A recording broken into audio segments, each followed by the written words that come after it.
कृष्णावतारम एकदम डिफरेंट हाँ है।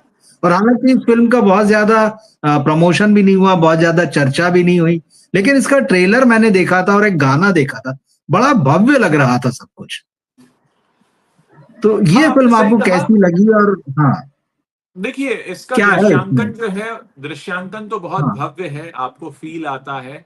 आप अगर कहीं कहेंगे तो शायद जो लॉर्ड कृष्णा की उन्होंने कास्टिंग की है, सिद्धार्थ गुप्ता, वो उतना नहीं जम रहे हैं अगर हम अच्छा। बात करें की, लेकिन बाकी कास्टिंग अच्छी है। चाहे वो सुभद्रा जी हो, राधा जी हो, या फिर वो अ, हम्म। अ, अ, सत्यभामा जी हो, तो वो सब जम रही हैं। लेकिन देखिए क्या है, इस फिल्म को थोड़ा सा ना अलग नजर से देखना पड़ेगा। इसमें अच्छा। भगवान श्री कृष्ण नहीं है, मतलब भगवान श्री कृष्ण हैं, लेकिन उनका हम्म। एक इंसान वाला एस्पेक्ट है, क्योंकि वो इंसान रूप में ओके। आए थे। और वो उस अवतार फिल्म में एक लिया उन्होंने, डायलॉग है, हाँ। वो कहते हैं कि इंसान होना मुश्किल है, लेकिन भगवान होकर इंसान रूप में होना और भी मुश्किल है। कहानी शुरू ठीक ही है। वहां से होती है जब उनको अंगूठे में तीर लगता है, और वहां से कहानी है। असल में उससे पहले कहानी शुरू होती है कि एक टीनेजर आया है, आज का युग दिखाया है, टीनेजर आया है एक मंदिर में, और वो पुजारी से बहस कर रहा है। पुजारी इसमें जैकी श्रॉफ बने हैं, जिनसे बहस कर रहा है कि भाई श्री कृष्ण ने तो इतने लोगों को मरवा दिया था महाभारत में, चाहते तो रुकवा सकते थे, वो तो मतलब एक खलनायक के तौर पर उन्हें देखता है। फिर वो उसको टोकते हैं उसके घर वाले। तो जो जैकी श्रॉफ का कैरेक्टर है, हम्म। वो ये कहता है कि भाई इनको पूछने दो, इनको संदेह करना है करने दो, मैं इनके सारे जवाब दूंगा, क्योंकि अभी आपने उस नजर से देखा नहीं है श्री कृष्ण को। फिर वो एक नए एंगल से श्री कृष्ण के बारे में बात करना चाहते हैं, बताते हैं, जिसमें कि प्रेम के एंगल से आप देखें। फिर उसमें सत्यभामा का कैरेक्टर आता है, जो श्री कृष्ण की पत्नी का कैरेक्टर है, और उसमें वो किस तरह से आउट ऑफ जेलसी वो क्या क्या चीजें करती हैं, कैसे वो राधा से जेलस हैं। और उसमें मैं अपने दर्शकों से कहना चाहूंगा, आपके दर्शकों से, कि हम सब भी कहीं ना कहीं सत्यभामा बन जाते हैं। हमें भी कभी कभी बहुत सारी जेलसीज होती हैं लोगों से, मेरे पास उसके जैसा रूप नहीं है, पैसा नहीं है, नाम बिल्कुल। नहीं है, शोहरत नहीं है, दौलत नहीं है, गाड़ी नहीं है, जो भी है। तो मतलब इसको ना बड़े स्पिरिचुअल अंदाज से इस फिल्म को देखने की जरूरत है। देखिए, हर फिल्म आती है, हर फिल्म का जो है मकसद सिर्फ एंटरटेनमेंट नहीं होता, ऐसा मेरा मानना है। आप उसमें कई बार कुछ चीजें सोचते हैं, देखते हैं, आपको एक अलग पर्सपेक्टिव दिखता है। भगवान श्री कृष्ण की लीला वैसे भी अपरंपार कही जाती है, उनके बहुत सारे पहलू हैं, बहुत सारे आयाम हैं। एक तो सबसे बड़ा ये है जो हमने गीता सार में देखा है, गीता का जो सार है, कर्म किए जा फल की चिंता मत करो, हमारे कर्तव्य को लेकर तमाम चीजें हैं। तो कैसे उन्होंने अपने कर्तव्य निभाए, कैसे उन्होंने राधा जी को छोड़कर जिम्मेदारियों को चुना, कैसे उन पर भी आरोप लगे, रणछोड़ दास कहा गया, उनको चोर भी कहा गया। मैं माखन चोर वाले चोर की बात नहीं कर रहा हूँ, और भी बाद में आरोप लगे, मैं ज्यादा रिवील नहीं करूंगा जिससे दर्शकों का मजा ना खराब हो। जी। तो बेसिकली बहुत कुछ है इस फिल्म में सीखने के लिए, भव्य है। मेरे ख्याल हिंदी और तमिल तेलुगु में आई है, इंग्लिश में भी आने वाली है। पार्ट 1 है ये, इसका नाम है कृष्णावतारम पार्ट 1 द हार्ट। तो दिल की बात है, प्रेम की बात है। भगवान श्री कृष्ण के लिए प्रेम क्या है, और वो अपने प्रेम के लिए क्या करते हैं, और उनके आसपास कैसा प्रेम है, सत्यभामा का क्या प्रेम है।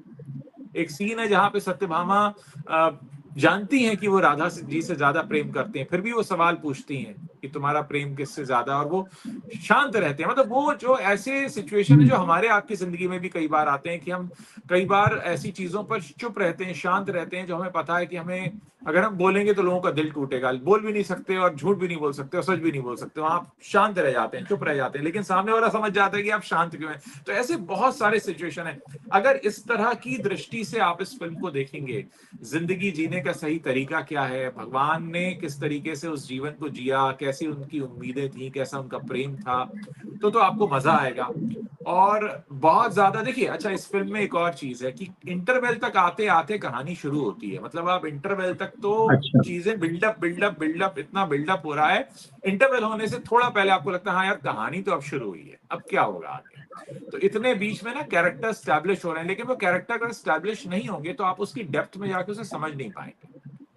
तो मेरे हिसाब से फिल्म डेफिनेटली देखनी चाहिए। जिन लोगों जो भगवान श्री कृष्ण के भक्त हैं वो भी देखें, जिन्होंने भगवान श्री कृष्ण को उस तरह से नहीं समझा है जिस तरीके से समझा जाना चाहिए, जो स्पिरिचुअल नजर रखते हैं, या जो रिश्तों को समझना चाहते हैं, जो जीवन की विषमताओं को समझना चाहते हैं, या जो ये समझना चाहते हैं कि इंसान रूप में आकर भगवान का क्या एक अप्रोच रहा लाइफ के प्रति। क्योंकि उन्होंने न सिर्फ जन्म लिया था, बल्कि उन्हें सीख भी तो छोड़ के जानी थी, उन पे आरोप भी तो कितने लगे।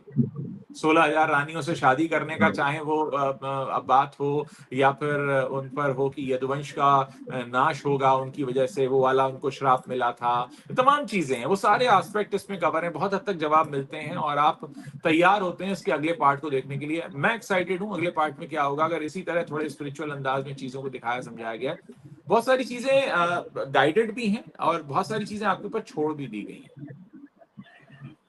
ओके, तो मैं आपने इतनी खूबसूरती से इस फिल्म को डिस्क्राइब किया है तो मुझे भी इसे देखने की इच्छा होने लगी है।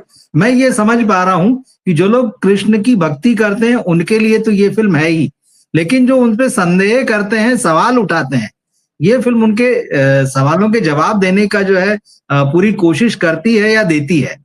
तो इस लिहाज से जो है आपने बड़े अच्छे से डिस्क्राइब किया। आपने अपने रिव्यू में कहा, यूट्यूब पर मैं देख रहा था कि ये फिल्म रुलाती भी है। बहुत जगह रुलाती ये है। देखिए क्या होता है, हाँ, क्या क्या होता चीजें है, हैं वो? देखिए हाँ, अब आप देखिए ना, हम जिस युग में रह रहे हैं, हम किस युग में हैं कि हमारे यहाँ आम तौर पर एक ही पार्टनर होता है, ठीक है, बिल्कुल। एक प्रेम एक से है।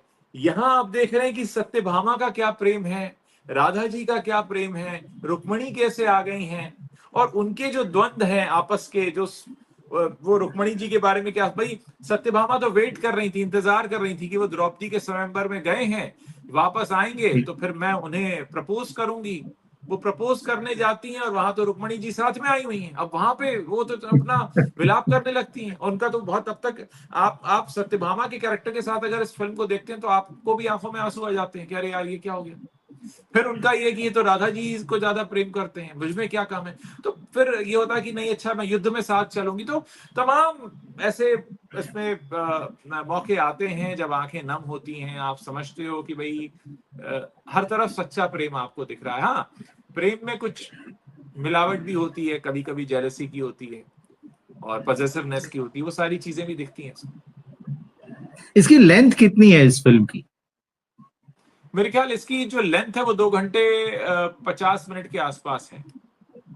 मतलब लंबी फिल्म है ये, और काफी लंबी डिटेल फिल्म है में जी हाँ। दिखाया है। हाँ बिल्कुल तो लंबी फिल्म है। इसकी, हाँ हाँ, बिल्कुल लंबी फिल्म है, क्योंकि मुझे याद है ये फिल्म एग्जैक्टली 12:55 पे शुरू हो गई थी और खत्म होते होते इसको 4:05 हो चुका था। तो मैं आपको अंदाजे से बता रहा हूँ, हाँ लगभग 2:50 होगा। जी जी, हाँ। तो इसकी कहानी तो हम समझ, लेकिन फिल्म जो है स्क्रिप्ट बेस्ड होती है, स्क्रिप्ट इसकी कैसी है, क्या होल्ड करती है शुरू से, मैं वही कहीं कह रहा हूँ, उतार देखिए चढ़ाव कहानी, आते हैं? हाँ जी, कहानी शुरू होते होते इंटरवल आ जाता है। मतलब आप इंटरवल तक अच्छा, ना ठीक है। कहानी को समझने की कोशिश कर रहे हैं, क्योंकि कैरेक्टर्स आ रहे हैं जिनको आप समझते थे कि सत्यभामा के बारे में हो सकता है जो यंग जनरेशन है बहुत ज्यादा नहीं जानती होंगी और नहीं पढ़ा हाँ, होगा। बिल्कुल। तो इंटरवल तक तो कैरेक्टर स्टैब्लिश हो रहे हैं, आप कहानी का इंतजार करते हैं कि कहानी अब आएगी। इंटरवल से थोड़ा पहले कहानी शुरू होती है। तो स्क्रिप्ट मैं कहूंगा उतनी कसी हुई नहीं है कि आप बिल्कुल पहले सीन से ही बंध जाएं और पहले सीन से ही आपको लगने लगे कि आगे क्या होगा। इंटरवल तक तो मैंने कहा ना स्टैब्लिश हो रहे हैं कैरेक्टर्स, आप अभी ढूंढ ही रहे हैं कि कहानी क्या है, कहाँ से शुरू होगी, क्या होगा, तब आपको सिरा मिलता है वहां जाकर।